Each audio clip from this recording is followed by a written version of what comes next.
Një 37 vjeçar humbi jetën pas ditën e së hënës në liçenin e Ulzës. Ngjarja ndodhi rreth orës 18. Burime nga vendi i ngjarjes thanë se 37 vjeçari Armando Zajsi kishte shkuar për të pushuar me një grup shokësh. Në një moment ai ka hyrë në liçen për të bërë xhiro me jet ski, por është rrëzuar nga mjeti. Më pas, në tentativë për të kapur sërish mjetin lundrues, dyshohet se është mbytur. Menjëherë ka ndërhyrë shokët për ta shpëtuar, por distanca e largët nga bregu nuk u ka dhënë kohë mjaftueshëm. Në këtë moment është dhënë alarmi për ndërhyrjet e autoriteteve për t'u ardhur në ndihmë. Drejt Ulzës kanë shkuar grupe të shumta të palumbarëve të forcave të speciale detare, të forcave Renea, forcave të armatosura të Burrelit, policia e shtetit e të tjerë. Kërkimi ka vijuar thuajse gjithë natën, por nuk ka dhënë rezultate.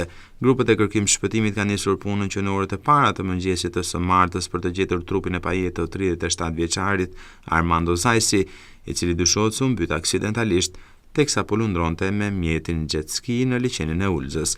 Policia ka nisur hetimet për të zbardhur shkaqet e vërteta të ngjarjes së rëndë. Liçeni i Ulzës është një nga zonat më të frekuentuara turistike për aktivitete ujore gjatë sezonit veror.